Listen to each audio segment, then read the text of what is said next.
Primeiro livro de Samuel, capítulo 17. Aleluia. Eu estou crendo, hein? Coisas sobrenaturais vão acontecer por esses dias. Eu não estou falando isso para massagear teu ego. Você me conhece, sabe que eu não sou menino. Mas coisas sobrenaturais vão acontecer por esses dias. Fique atento. Fique atento. Fique atento para aquilo que Deus vai fazer. Na semana no secreto, se você puder vir todo dia, venha.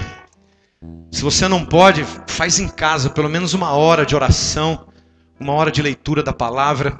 Se consagre. Amém? 1 Samuel capítulo 17. Glória a Deus. Exaltado seja o teu nome, Jesus. Versículo 38. Eu vou dar uma passeada no capítulo 16, no capítulo 17. 1 Samuel 17, versículo 38. Quem achou, diga amém. Então Saul vestiu Davi com a sua própria armadura e lhe pôs sobre a cabeça um capacete de bronze e o fez envergar uma couraça. Davi cingiu a espada sobre a armadura, tentou andar, porque não estava acostumado a usar essas coisas. Disse Davi a Saul: não posso andar com tudo isso, pois não sou acostumado. Assim tirou Davi tudo aquilo de sobre si. Versículo 40. Então tomou o seu cajado na mão, escolheu 5 pedras lisas do ribeiro e pô-las na bolsa que trazia, lançando a mão sobre a funda, aproximou-se do filisteu. O filisteu também vinha se aproximando de Davi e o seu escudeiro ia diante dele. Olhando o filisteu e vendo Davi, o desprezou, porque era moço, ruivo e de boa aparência. Disse a Davi: sou eu algum cão para tu vires a mim com paus? E o filisteu pelos seus deuses amaldiçoou Davi.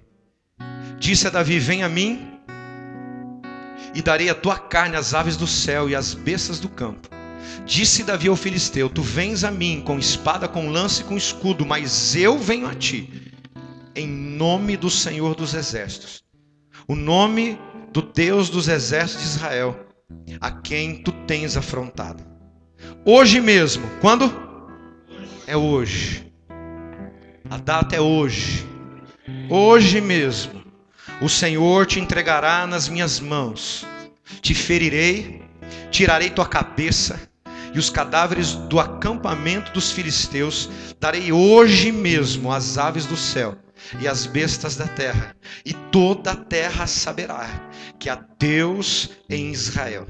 Saberá toda esta comunidade que o Senhor dá vitória, não com espada, com lança, pois do Senhor é a guerra, e Ele vos entregará nas vossas mãos. Senhor, obrigado pela tua palavra. Obrigado pelo teu amor, pela tua graça revelada através de Jesus pelas nossas vidas. Obrigado, Senhor, porque o Senhor nos trouxe até aqui nessa noite para ouvirmos a tua voz. Não viemos aqui apenas para cantar ou para ofertar somente, mas queremos também ouvir e continuar ouvindo a tua voz.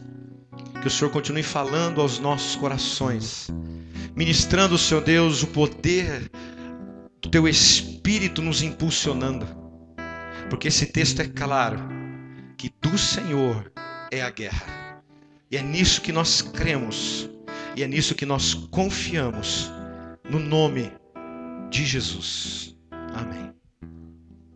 Estudando Davi me encanta por algumas características que você observa sobre ele. Davi, em alguns aspectos do Antigo Testamento, ele representa a figura de Jesus, em alguns dos aspectos do Antigo Testamento. Você começa a olhar para Davi e começa a ver os detalhes e os cuidados que Deus teve com ele. Você começa a observar o zelo através de uma escolha, através de uma unção, através de um envio, através de um chamado. E é assim que Deus trabalha. Deus, ele trabalha de acordo com aquilo que ele estabeleceu como propósito para a vida de um filho dele. E se você voltar um pouquinho, vai lá comigo no capítulo 10 desse mesmo livro. O capítulo 10 do livro. Você vai ver a unção de Saul. Há uma diferença, porque Saul, o nome Saul significa pedido, e o nome Davi significa amado. Então o Senhor já começa a não fazer diferença, mas estabelecer o propósito que ele havia estabelecido. Saul, ele foi escolhido pelos homens. Saul não foi escolhido por Deus. Saul foi pedido pelo homem. Davi foi pedido por Deus. Há uma diferença muito grande. E aqui você vai ver no capítulo 10. Então tomou Samuel, versículo 1, um vaso de azeite, e o derramou sobre a cabeça de Saul. O beijou e disse: não te ungiu o Senhor por líder sobre a sua herança? O Senhor o ungiu, mas não por escolha dele. O Senhor o ungiu por escolha do homem, por escolha da nação, porque depois de Juízes não existia rei nessa época. E a nação de Israel, para você entender, ela começou a ter inveja das outras nações. Ela começou a ter inveja das outras nações, porque as outras nações tinham reis e a nação de Israel não tinha rei. Se você pegar o livro de Juízes e começar a estudar capítulo por capítulo, onde o Senhor vai levantando juízes, trazendo julgamento, trazendo equilíbrio, trazendo sentença muitas vezes para a nação, porque juiz não é somente sentido de julgamento, juiz também significa sentido de trazer equilíbrio para o propósito. E Samuel também era um juiz. Ele era juiz, ele era sacerdote, era profeta. Essa única função, essa única função que Samuel assumiu no Novo Testamento, somente Jesus teve isso. De juiz, de profeta e de sacerdote. Então você vai pegando as figuras do Antigo Testamento e vai montando um quebra-cabeça. Saul não foi escolhido por Deus. Ele estava fora dos planos de Deus. Mas a nação começou a pedir. E Deus deu. Sim ou não? Então muitas vezes aquilo que você pede, Deus ele pode até dar, mas muitas vezes pode não ser da vontade dele. Está escrito aqui.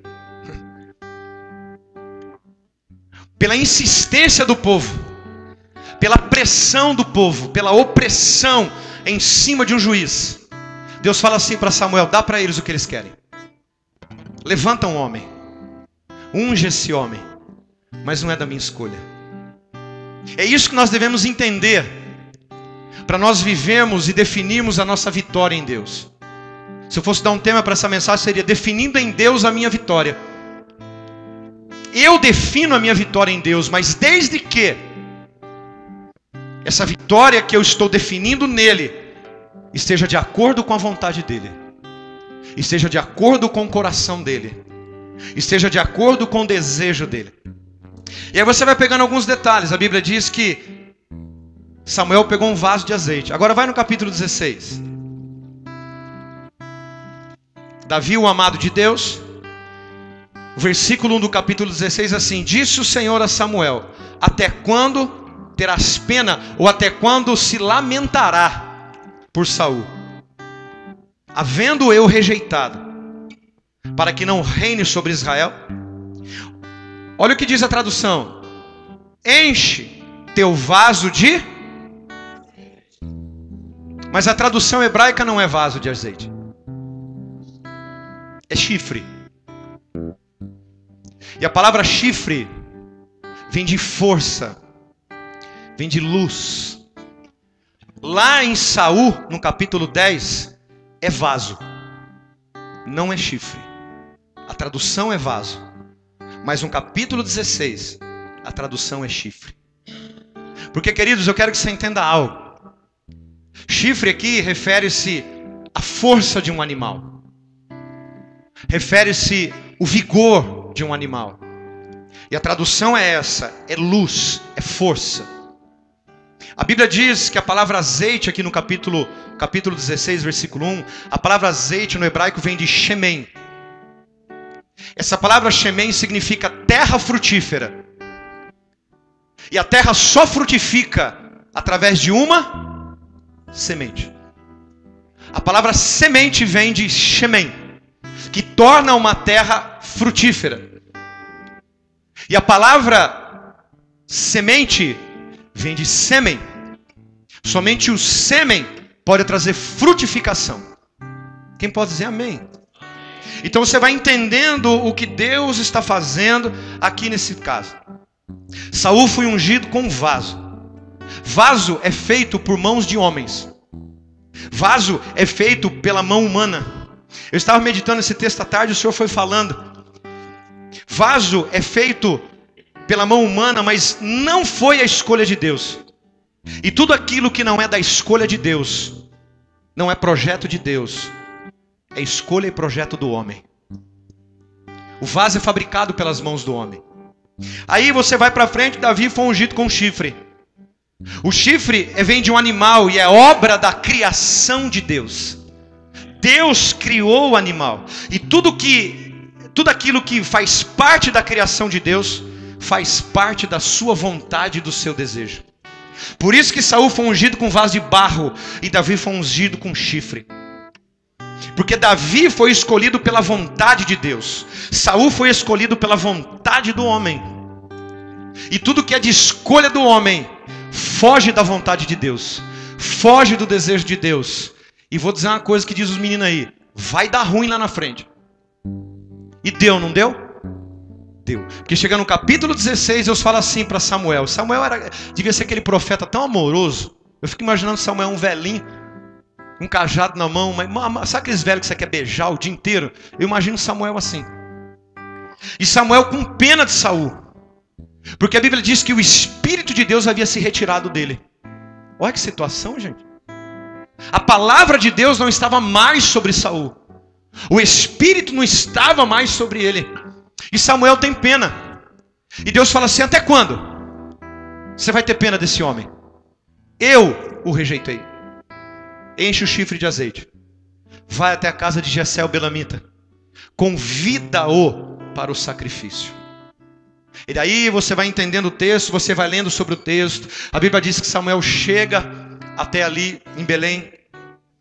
Aí os sacerdotes saem preocupados, porque quando um profeta chega, a sentença de Deus vem. Aí eles dizem assim: a tua vinda é de paz? Ele diz: é de paz, pode ficar tranquilo. Vai até a casa de Jessé, convida, mas antes de convidar, todo mundo se purifica. Todo mundo se santifica. Porque Deus vai prover um rei dentro dessa casa. Eu fico imaginando a confusão dentro de casa, porque são 8 irmãos. 7 estavam lá dentro. Davi estava pastoreando as poucas ovelhas de seu pai, diz o texto do capítulo 17. As poucas ovelhas do seu pai. Mas Davi estava lá fora. Mas Davi, ele foi escolhido com um único propósito: de levar força e de levar a luz de Deus para a sua nação e para o seu povo. Por isso que ele foi ungido com um chifre, representando força e representando luz. A escolha de Davi foi para trazer força e luz novamente à nação de Israel, que havia se corrompido por causa de um rei fraco, por causa de um rei que estava fora do propósito de Deus. Você está no capítulo 16 aí? Vai lá no versículo 11. Aí Samuel chega, antes de eu chegar no 11, ele vê Eliabe e fala assim: com certeza, esse é o cara. E Deus fala assim: não, esse aí eu rejeitei. Não atentes para a aparência, porque Deus não vê como vê o homem. O homem vê a aparência, eu vejo o coração. Quando ele diz coração aqui, não é coração sentimento, não é coração emoção, é intenção. Eu vejo o coração de Davi, não pelo fato do temperamento dele ser isso, ou o temperamento dele ser aquilo, ou por ser um menino rejeitado. Deus não olhou para ele e viu como um menino rejeitado, como um menino desprezado. Quando você lê coração aqui, é intenção. Deus fala assim: o homem olha o exterior, eu olho a intenção do coração. Então não importa o nosso exterior, o que importa para Deus é a nossa intenção. A nossa intenção para com Ele, a nossa intenção para com o propósito, a nossa intenção para com a sua vontade, a nossa intenção em todos os aspectos. Por isso que Deus diz lá em Deuteronômio capítulo 8, que Ele faz o povo passar fome, Ele humilha o povo, Ele maltrata o povo, para ver qual era a intenção do coração. Então quando Ele diz assim, olha, eu rejeitei o primeiro, o segundo e o terceiro. Ele diz que Eliabe foi rejeitado, ele diz que Simeia foi rejeitado, ele diz que os 3 primeiros filhos foram rejeitados e passaram-se os outros 4, todos rejeitados. Todos rejeitados. Porque a intenção do coração daqueles homens estava fora da intenção do coração de Deus.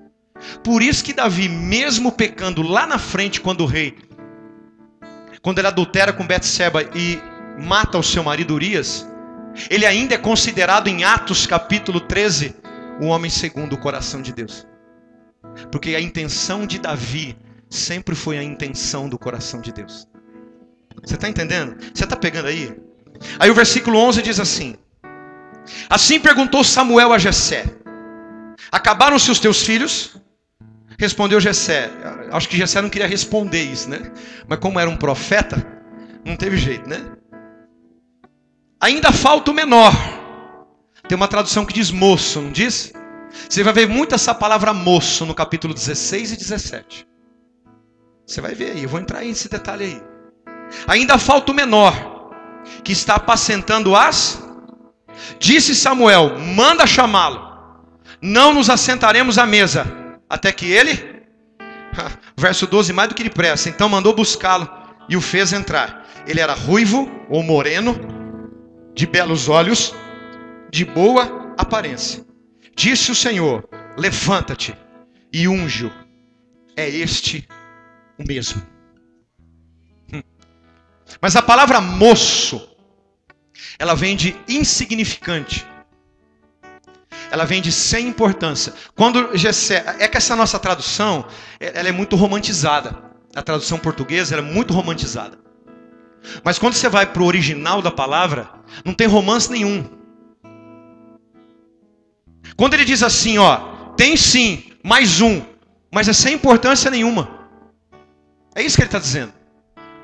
Tenho sim, mais um filho, que é insignificante para nós. Por isso que a minha tradução diz que ele era menor. Não é menor de idade, é menor de insignificância. A tradução moço é isso. É katon no hebraico, que diz uma pessoa sem importância, uma pessoa pequena, não de estatura, porque fala depois da estatura dele, mas não está falando da estatura, o menor de estatura, está falando que ele não era significante nenhum dentro daquela casa. Ele não tinha importância nenhuma naquela casa. E aí que nós vemos e entendemos pela palavra que Davi sofria sim rejeição da família, porque a tradução diz isso. Porque todos os filhos estavam comendo e um pequeno não. Que diferença é essa? Mas Deus não vê o quê? A aparência. Ele vê a intenção. Intenção do coração. Então manda chamar esse menino. Aí você vê o versículo 12, né, que eu li aqui. Deus levanta Samuel e fala, esse aí, pode ungir. Porque sabe o que eu entendo com isso? As escolhas de Deus sempre vêm das improbabilidades. Sempre vêm das insignificâncias. Sempre vem daquilo que não tem importância. Sempre daquilo que é pequeno. Ele multiplicou pão aonde? Dentro de uma padaria? É num deserto. 5 pães. Insignificante. Você está entendendo? Quando ele ressuscita Lázaro, ele chega 4 dias depois. Algo que já estava cheirando mal. Já não tinha mais importância nenhuma. Ele chega para aquilo e fala assim, Lázaro, vem para fora. Porque as escolhas de Deus, grava isso, sempre vêm das improbabilidades.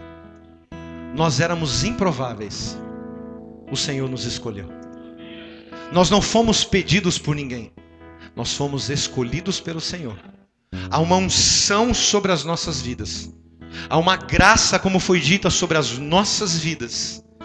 E esta unção, além de ela quebrar o jugo, como diz a palavra, ela também me dá acesso pela graça de Deus. Você está entendendo o que eu estou dizendo? Olha o versículo 13. Assim tomou Samuel o chifre. de azeite. Eu já até corrigi na minha Bíblia aqui. E ungiu no meio de seus irmãos. E daquele dia em diante, o Espírito do Senhor se apoderou de Davi, ou se apossou de Davi. Então Samuel levantou e foi para Ramá. Quando as escolhas de Deus vêm do seu coração, o Espírito toma posse.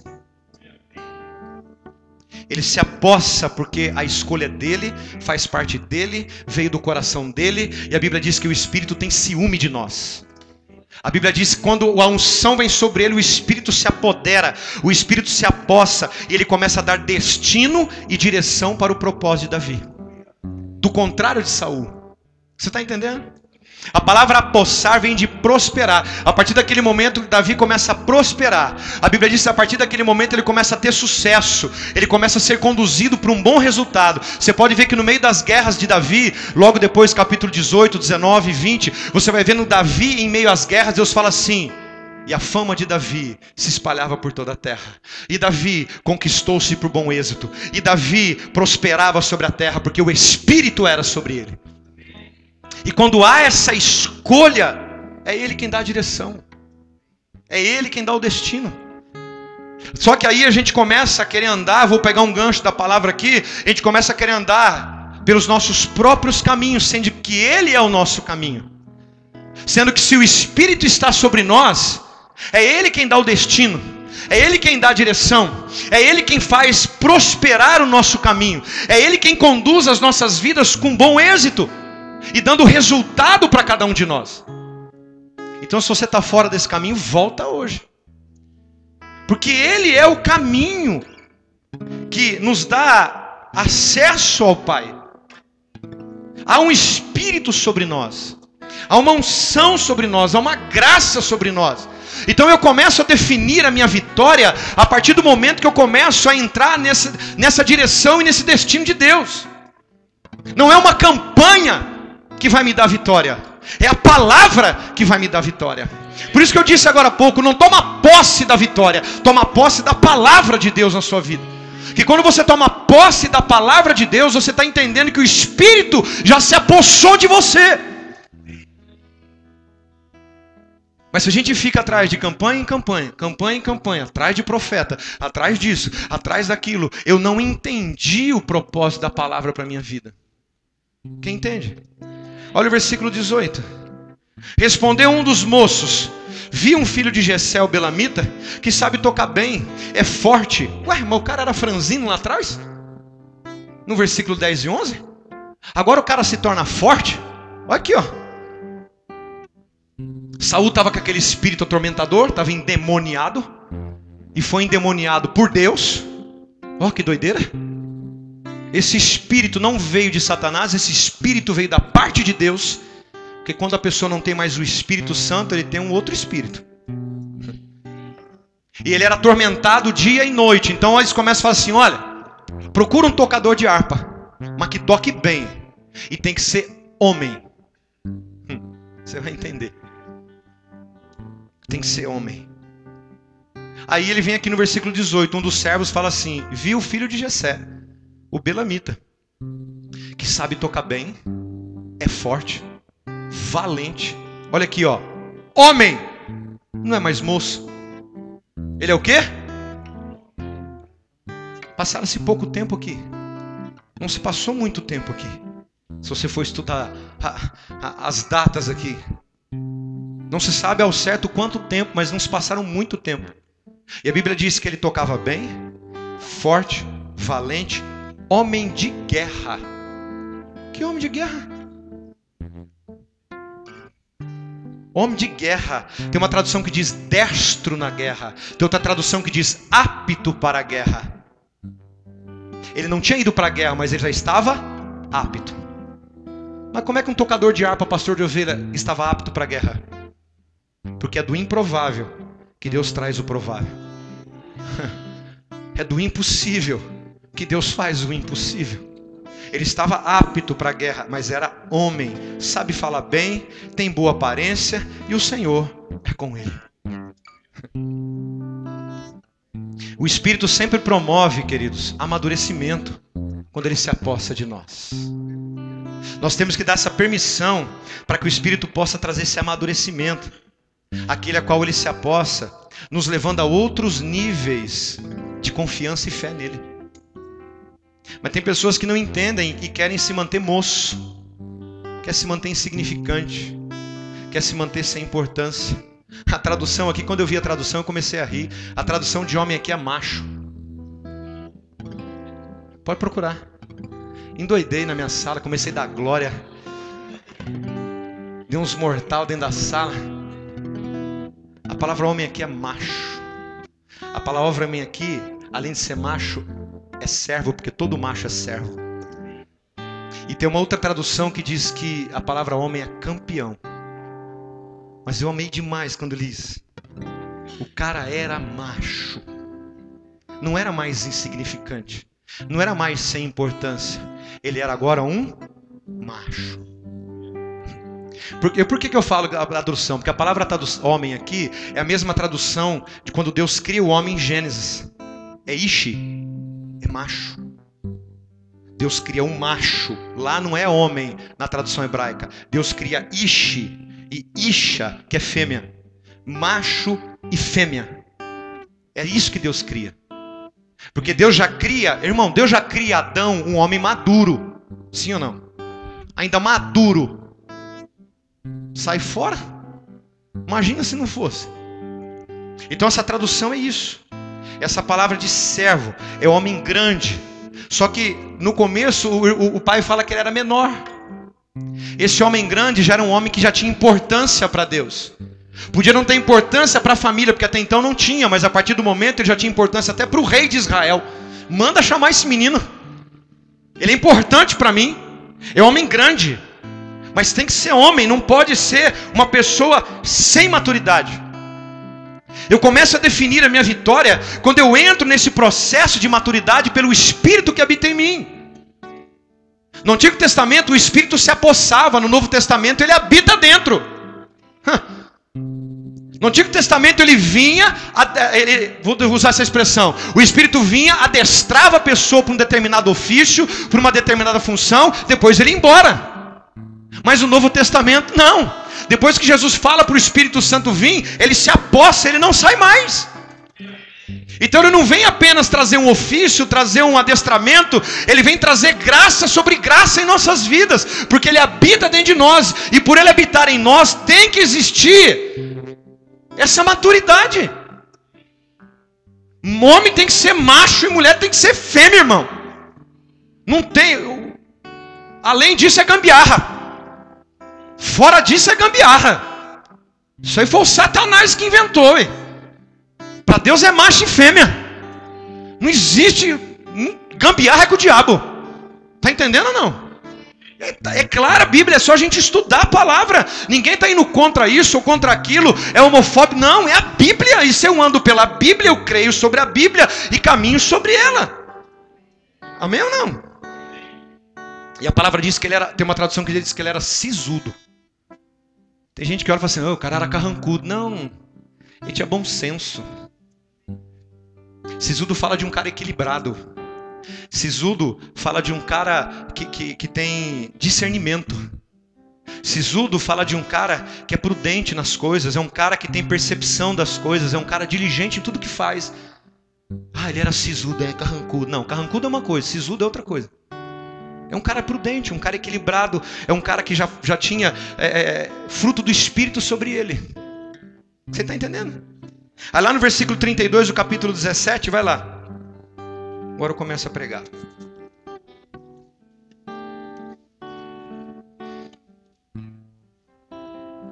Disse Davi a Saul: não desfaleça teu coração, ou o coração de ninguém por causa desse filisteu. Teu servo irá e pelejará contra ele. Aí o povo começa aquela vucu-vucu, o Golias vem, começa a afrontar, começa a desafiar. Cadê os servos de Saul? E os povo, ó. Inclusive Saul tremeu. Ó, ele era tão frouxo que acho que até nas calças ele fez. De tão medroso e frouxo que Saul era. Todo dia o gigante ia lá: dá-me um homem. Acho que é meio estranho de ouvir isso, né? Dá-me um homem, dá-me um homem. Vai saber esse gigante. Dá-me um homem. Quem procura acha, irmão. Chegou um dia que ele achou. Eu vou lá. Tem ninguém aqui não? Eu vou então, ué. Eu vou lá. Porque a atitude de homem maduro é a atitude de enfrentar seus confrontos. Principalmente pagar boleto, irmão. É a atitude de homem. Pagar boleto. Amém, irmão? Tem pagador de boleto aqui? Aleluia. Atitude de homem maduro é a atitude de enfrentar seus confrontos. Ele começa a ver, não o exército e nem Saul, ele fala, quem que esse cara pensa que ele é? Ele é incircunciso, hein? Tem parte com Deus não? Eu tenho parte com Deus, ele não. Ele já começou a entender quem ele era. Eu vou lá, mas vai como? Eu vou. Porque a atitude de um verdadeiro homem, a Bíblia diz que Saul chama um homem, um macho, um homem maduro, é para enfrentar seus confrontos. Por quê? Porque diante dos confrontos, Davi tinha certeza de quem estava à frente dele. Se você enfrenta seus confrontos, se você não foge dos seus confrontos, é porque você tem certeza quem está à frente dos seus confrontos. Por ele não podia nada, ou podia? E há situações que para nós nos tornamos impotentes, irmão. Sim ou não? Mas quem é que está à frente? Pronto. Tá com medo do que de amanhã então? Ou é só aqui que você dá um amém grosso, amanhã você dá um amém fino? Ué? Que raio de homem de Deus, mulher de Deus tu é? E vão para o confronto. Aí no versículo 33 diz assim, ó, e 34. Respondeu Saul, contra esse filisteus não pode não. Tu ainda és moço. Olha o moço aqui de novo. Mas há um pouco atrás ele chama ele de homem. Agora tá aqui, tá moço de novo. E esse moço é a mesma tradução. Insignificante. Sem importância. Ele olha para o gigante e fala assim, não cara. Você diante dele é um insignificante. Você é homem para tocar harpa. Para enfrentar gigante não. É isso que muitas vezes acontece conosco. Para algumas coisas a gente é homem e mulher demais. Mas para algumas coisas a gente foge. Se torna insignificante de novo. Ou o Espírito habita em nós e é Ele quem dá destino e direção para nós. Ou a gente vai ficar sempre para trás. Sempre atrás do problema. Sempre atrás da circunstância. Então o primeiro ponto para a gente encerrar. Para você definir em Deus a sua vitória, traz sempre na tua memória aquilo que te dá esperança. Olha o que ele diz. Disse, porém, Davi, verso 34, a Saul, teu servo apacentava, passado, sim ou não, as ovelhas de seu pai.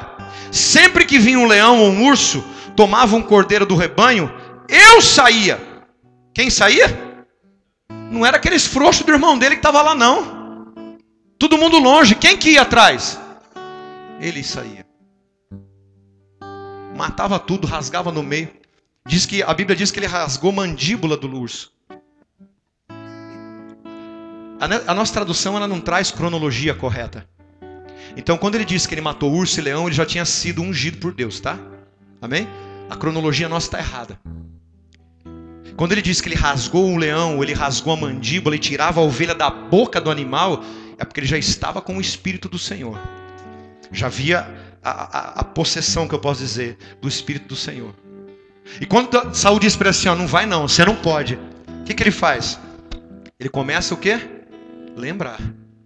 Opa, lá atrás Deus fez. Não vai fazer de novo? Não é isso que ele fala?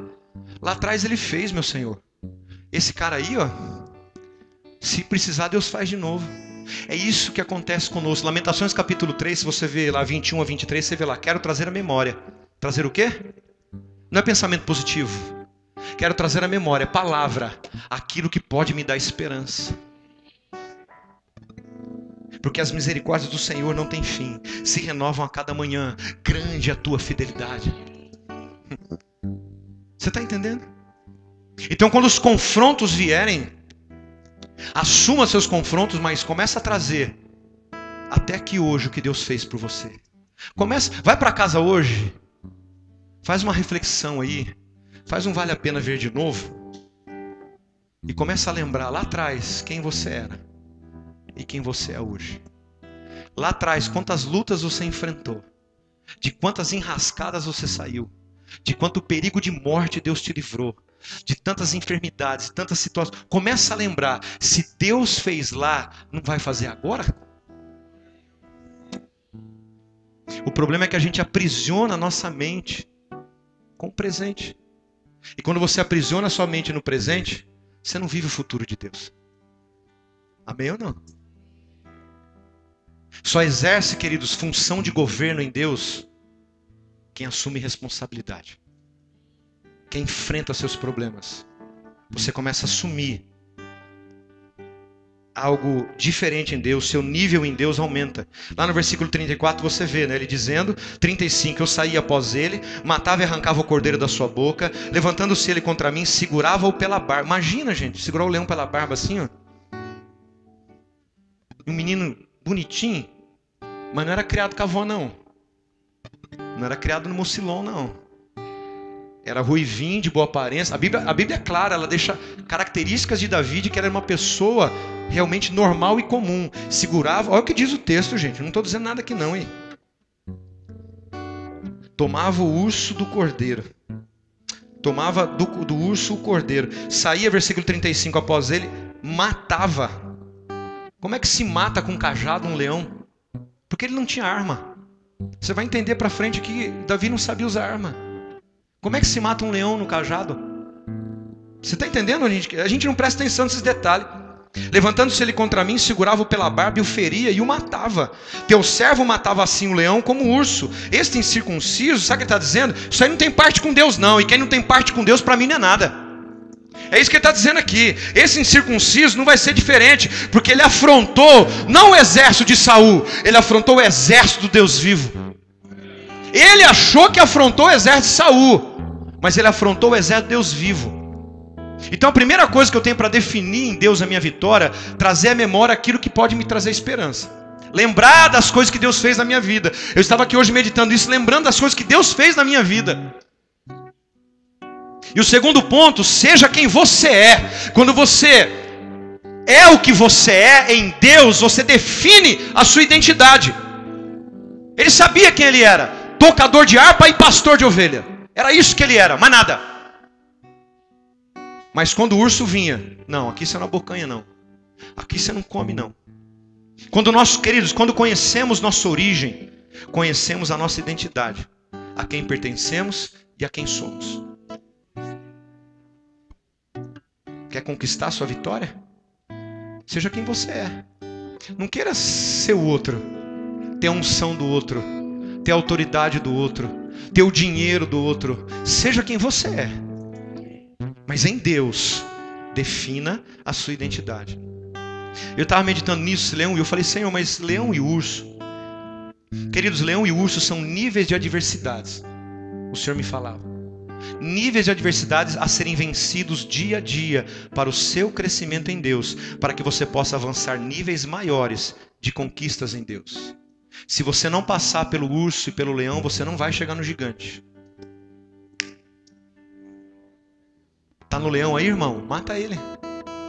Não, passou pelo urso, mata também.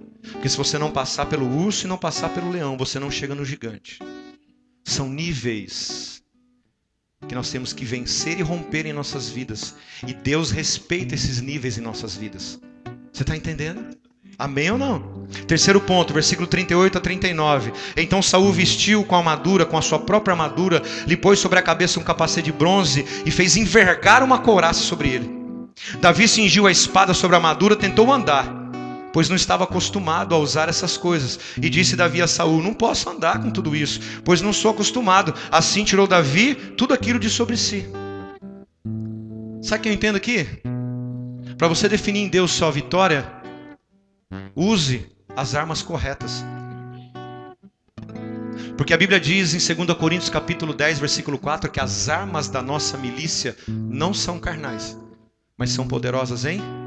As armas de Saul era para Saul, não é para Davi. As armas que eu tenho não é para você, a sua não é para mim. Usemos as armas corretas em Deus. Não estou acostumado com isso, não consigo andar, arranca tudo isso de mim. Ele já não sabia quem ele era, ele já não tinha definido a identidade dele, ele era pastor, então ele ia vencer como? Como um pastor. Amém ou não? Amém? Use as armas corretas, porque quando você usa as armas corretas, você define sua identidade em Deus. Olha o verso 40. Então tomou o cajado na mão, aí o cara entrou no quadrado dele, ó. Então tomou o cajado na mão, escolheu 5 pedras lisas do ribeiro, pôs-as na bolsa que trazia e, lançando mão sobre a sua funda, aproximou-se dos filisteus. Davi sabia quem ele era, mas também sabia quem era Deus. Quando você usa as armas corretas em Deus, você tem que saber quem você é, mas também tem que saber quem é Deus. Descobrir quem é Deus. Cajado, irmão, na Bíblia é símbolo de orientação e proteção. Fala de autoridade, cajado. Ele pega a autoridade dele, ele pega aquilo que o guiava, ele pega aquilo que removia muitas vezes a vida dele em situação de perigo. É só você ver o Salmo 23. Você vai ver sobre a questão do cajado ali. Teu cajado e a tua vara me consolam. Então, o cajado serve de orientação. Ela guiava Davi e também livrava Davi de muitas situações de perigo, como o leão e como o urso. Ele sabia quem ele era, mas ele sabia também quem Deus. Versículo 41, estou acabando aqui. O filisteu também vinha se aproximando de Davi. Ele vai, o filisteu também vem. Mal sabia ele, né? E vendo Davi, o desprezou. Porque era o quê? Olha a palavra moço de novo. Moço. E a Bíblia diz outra característica: ruivo de boa aparência. Era um cara insignificante diante dos olhos do gigante. E muitas situações que nós enfrentamos, nós nos sentimos insignificantes por ela. Mas quem tem que ser insignificante é a situação que está diante de nós. Porque quem está em nós é maior do que aquele que está no mundo. Esse é o problema. Quando o povo vai espiar a terra, os 10 falam assim: não, nós somos como gafanhoto aos olhos dele. Aí Josué e Caleb falam assim: e daí? Se o Senhor se agradar de nós, nós vamos entrar, arrebentar com tudo isso aqui e tudo vai ser nosso. Subamos e possuamos a terra que o Senhor nos dá. Esse é o problema. A gente chega diante de uma circunstância, a gente chega diante de uma situação e se faz como pequeno, como insignificante, sem importância, e começa a crescer um gigante diante de nós. Só que o gigante tem que olhar para nós, a situação tem que olhar para nós e falar assim: não, peraí, há nele algo diferente. Até então o gigante não sabia, mas quando Davi declara a palavra, eu tenho certeza que ele tremeu na base. Você está entendendo onde eu quero chegar? A Bíblia diz que ele ignora, que ele despreza. Aí vem o moço sendo desprezado. Versículo 43. Disse a Davi: sou eu algum cão para tu vires a mim com paus? E o filisteu pelos seus deuses amaldiçoou Davi. Disse a Davi: vem a mim. Aí Davi vai, né? Vem a mim e darei a sua carne as aves dos céus e a besta do campo. E ele foi amaldiçoando, desprezando. Sabe qual é o quarto ponto para você definir em Deus a sua vitória? Ignore os desprezos, ignore as pessoas que você não conhece, irmão. Ignora isso. Ignore o que elas pensam de você. Ignore o que elas falam de você. Não tem parte com Deus. O problema é que a gente dá importância demais para o que falam, para o que dizem, para o que pensam. Ele amaldiçoando, amaldiçoando. Você vai vir, eu vou te dar como um cachorro para esse povo comer. Eu vou estraçalhar a tua carne. E ele não está nem aí. Ele continua o quê? Avançando. Fala a pessoa que está ao seu lado: continua avançando. Ignora. A situação que você está vivendo. Vai morrer mesmo, hein? Vai morrer você, miséria. E se bobear, tu vai para o inferno ainda. Eu não. Eu posso morrer, mas eu vou para o céu. Porque a minha grande vitória está lá. Esse negócio tá... Isso aí, ó, rapaz, já vi. Aí vem os médicos da vida. E ó, esse diagnóstico aí. Eu tô aí com diagnóstico? Se eu sirvo o médico dos médicos? Se eu sei que ele cura e faz o impossível acontecer? Que conversa é essa? Ignora isso na tua mente. Ignora isso no teu coração. Ignora na tua vida e continua avançando. Porque a Bíblia diz que Davi continuou. Ele vem com desprezo e Davi continuou. Ele vem desprezando, amaldiçoando e Davi continuou. Só que a gente para. Fica se lamentando. Traz à memória o que Deus já fez lá atrás, que Ele vai continuar fazendo. Olha o que eu escrevi aqui. Você vai alcançar seu futuro quando entender o que o céu diz e pensa a teu respeito. Você vai alcançar o teu futuro quando você entender, fofura, o que o céu fala e pensa ao teu respeito, não o que os outros falam e pensam ao teu respeito. Porque você para, e não é para parar. Hebreus diz no capítulo 10, não somos os que retrocedem para a perdição da alma, mas somos os que avançam. Eu vejo isso em Davi, eu vejo a figura de Jesus avançando diante dos confrontos, até a cruz entregando a vida dele por nós. E o versículo 45 a 50 eu não vou ler, é longo. E aí ele espera toda essa afronta. Aí vem no 45, disse Davi ao filisteu: tu vens a mim com espada, lança e escudo, mas eu venho a ti. Olha a autoridade do homem, em nome do Senhor dos exércitos, o Deus dos exércitos de Israel, a quem tens afrontado. Ele vai no nome dele? Ele vai no nome da família? Ele vai no nome de quem?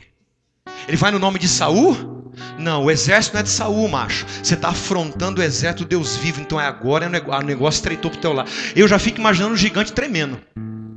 Já tremendo. Porque ele não se via como um moço insignificante. Ele não se via como um moço pequeno. Ele não se via um cara sem importância. Porque ele sabia quem era Deus na vida dele. E quando quem sabe quem é Deus na vida dele, pode vir o que for, irmão. Pode vir o que for. E aqui entra o quinto ponto. Seja valente e corajoso até o fim. Ah, vai, mas vai até o fim. E a Bíblia diz que ele foi até o fim, até arrancar a cabeça dele. O problema é parar na metade, né? Tem gente que para na metade.